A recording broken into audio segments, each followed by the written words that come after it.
Par Larry Hodgson 1er août 2017. L'Astrance, la plus belle vivace dont vous n'avez jamais entendu parler. Astrantia X Roma.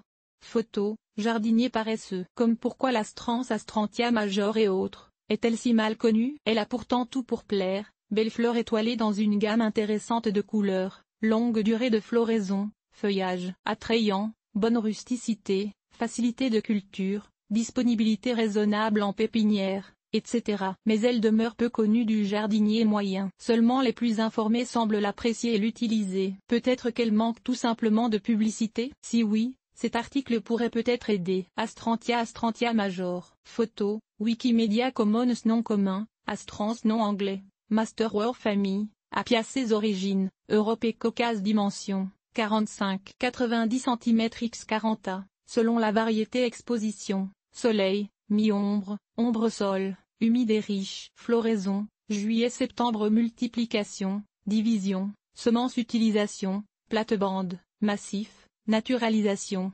couvre-sol, sous, bois, préfleuri, en marge des bassins, fleurs coupées, attire les papillons. Association, astilbe, hosta, fougère, iris de Sibérie, pulmonaire. Zone de rusticité. 3 descriptions. Le genre Astrantia est plutôt petit, avec seulement 7 à 10 espèces. De ce nombre, seulement 3 sont couramment cultivées, 4 si vous comptez les variétés hybrides comme espèces. La grande Astrance major, de loin la plus courante, l'Astrance mineure carniolica, plus petite, et l'Astrance à feuilles d'Elebora maxima, comme la grande Astrance, mais à feuilles plus grosses. Lien de famille Astrantia X Buckland. Photo, jardinier paresseux.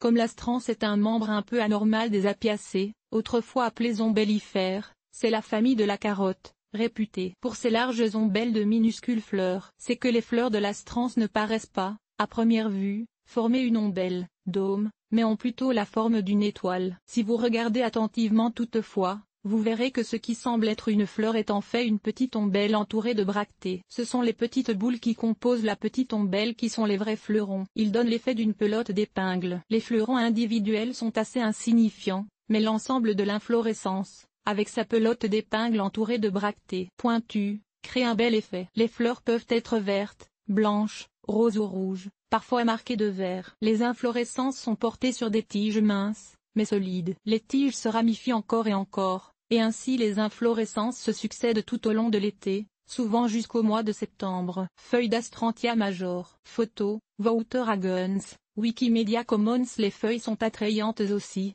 palmées, dentées, à plusieurs lobes. On dirait une feuille d'érable, ou peut-être une étoile. Et justement, le mot astrance dérive du mot latin aster, étoile. Avec des inflorescences étoilées et des feuilles étoilées, l'Astrance mérite bien son nom. Culture Astrantia X Buckland. Photo, jardinier paresseux.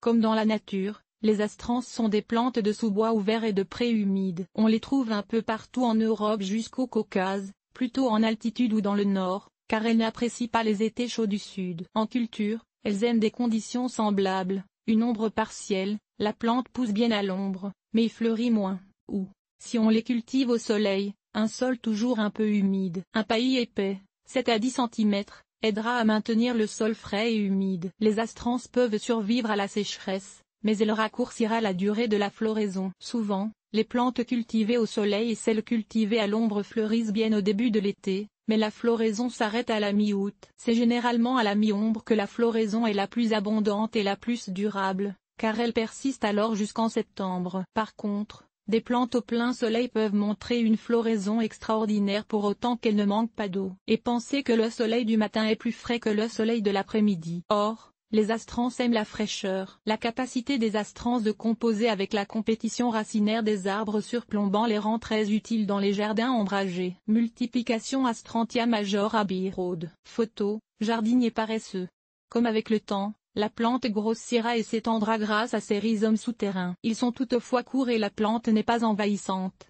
La touffe grossira graduellement, voilà tout. Après 7 à 10 ans, il peut être nécessaire de la diviser pour freiner ses élans. La division peut se faire en toute saison, tant que le sol n'est pas gelé, mais surtout au printemps et à l'automne. L'astrance radiaire se ressème, notamment dans des emplacements frais ou un peu ombragés. Si vous n'êtes pas un maniaque de cultivars spécifiques, vous pouvez laisser faire. Les cultivars ne sont pas toutefois fidèles au type. Ainsi les semis ne sont jamais tout à fait identiques à leurs parents. Le résultat est que les couleurs se modifieront lentement de génération en génération. Habituellement, les rouges deviennent de plus en plus roses, les roses de plus en plus près du blanc. On hérite donc, avec le temps, d'un magnifique tapis multicolore. Si vous êtes puriste et tenez à conserver les cultivars intacts, il ne faut pas, bien sûr, garder les plants spontanés, lesquels, même s'ils ressemblent souvent à leurs parents, sont toujours un peu différents. Un bon paillis suffit pour arrêter le gros des semis spontanés. Les astrances ne peuvent pas se ressemer quand le paillis est épais. Si vous voulez semer l'astrance à l'intérieur, sachez qu'il faut lui faire un traitement au froid pour stimuler la germination. Que de variétés! Il y a plus de 40 cultivars d'astrances, bien que je doute que vous trouviez les 40 dans la même pépinière. Parmi mes préférés, il y a Astrantia XA de Spunblood. Photo, Vivae Priola. Majeur Abbey Road, fleurs aux extrémités rouge-marron, mais à base blanche. Tige pourpre foncé. Floraison, juillet-septembre. 60 cm x 45A. Zone 3A. X Buckland, fleurons roses et bractées roses à la base aux pointes argentées. Floraison, juillet-septembre. 60 cm x 60 cm. Zone 3. A. Major involucrata chagicine. A. Major involucrata majorifiche. Grosses fleurs blanches aux nervures vertes. Longue période de floraison. Floraison, juillet-septembre. 80 cm x 45A. Zone 3. A. XA de Spunblood, rouge très foncé. Nouvelles feuilles teintées de rouge. 70 à x 45A. Zone 3. A. Major Magnum Blush, fleurs bicolores, rose bonbon et blanche. Très chic. Floraison, juillet-septembre. 60 à 65 cmx 45A. Zone 3. A. X Oroma, grosses fleurs roses lumineux. Les bractées sont blanches à la base, roses à l'extrémité. Floraison, juillet-septembre. 70 cm x 45A. Zone 3. Astrantia Major Vanilla Gorilla. Photo, jardinier paresseux. Major Vanilla Gorilla, fleurs roses argentées, feuillage abondamment panaché de blanc crème. Couleur du feuillage plus durable que l'astrance classique Sunindal variegated, dont le feuillage verdit l'été. Floraison, juillet-septembre. 40 à 60 cmx 45K. Zone 3. Texte adapté du livre La Bible des vivaces du jardinier paresseux, tome 1 de Larry Hodgson.